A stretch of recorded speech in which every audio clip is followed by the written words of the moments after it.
Hello, we are back with the New York Times bestseller Jodi Picoult. Now I have a few questions for you. I'm happy to answer them. Alright, have you always wanted to be a writer?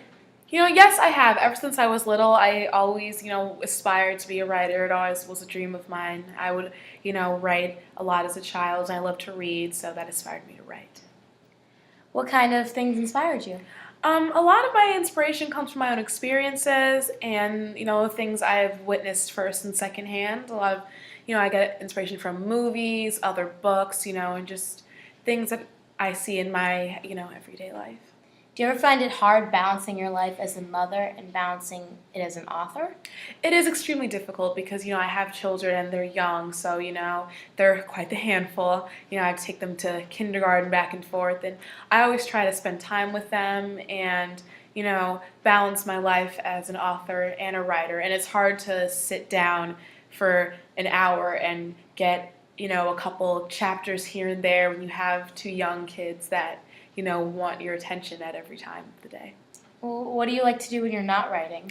Oh, I love to, take walks, just, relax, enjoy nature, scenery. I love to watch movies. I'm always satisfied with just curling up in bed with a cup of tea and just watching a movie. And, I get a lot of inspiration from movies. And, of course, spending time with my children, taking them to the park. I read to them to encourage them to read and write. It's very important. Mm-hmm. And I also love to just go shopping, do normal things that everyone does. So you write a lot of truly thought-provoking books. Where do you get these ideas? Well, I'll be watching the news and I'll hear something about, like, someone being kidnapped or just some kind of just totally, like, stories that you never would imagine happening to you. Like A Child with Autism, that is also a book that I have written about a mother who has a child with autism and how she deals with that. And I want to better understand certain people's lives and where they come from in certain things. Mm-hmm. So, yeah. Do you ever encounter a book that you're writing and find it difficult? Yeah, it's hard to sit there and I make goals for myself, like write a couple paragraphs a day, and then sometimes you can't find the creative juices to get that whole thing going, and sometimes it is very difficult to sit down and really concentrate on something when you have a million different other things in your head, and it is difficult, but I do try to, sit down from like 9 to 5 and really like type as much as I can. So, onto your book, 19 Minutes. How did you come up with the plot line?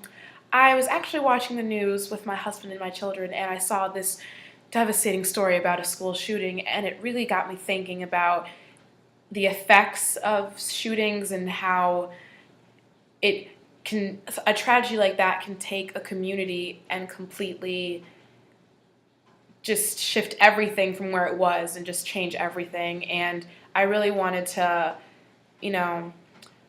write from different perspectives, like from what the shooter is thinking, what like a cop is thinking, what a student at that school is thinking, or just like a parent. When you see a story like this on the news, you don't really get the full story, which is why I wrote the book, so I could really try to put myself in that story and kind of take it from there. So, was it hard writing from the perspective of Peter because you were imagining, as a student's perspective, what it would be like for your kids?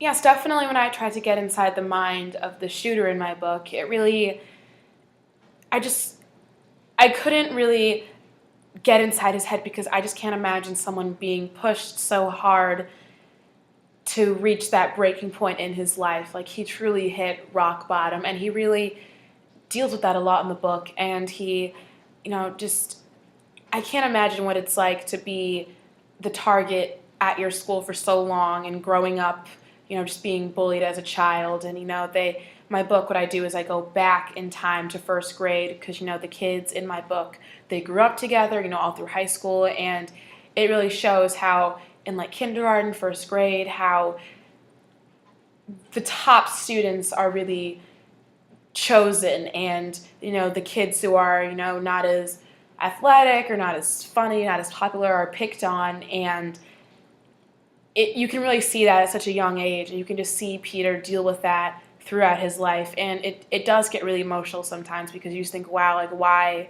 was no one there to step in before such drastic measures were taken? And it was really difficult to write. So you do write books that others can relate to?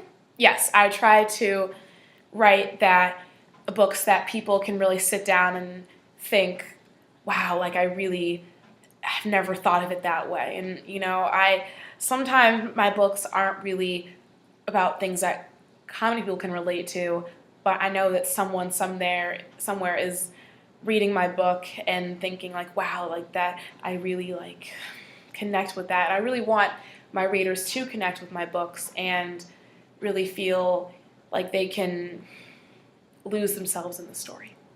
So you were talking about your writer's block. Now, what do you do to just get it all out, to unblock your block?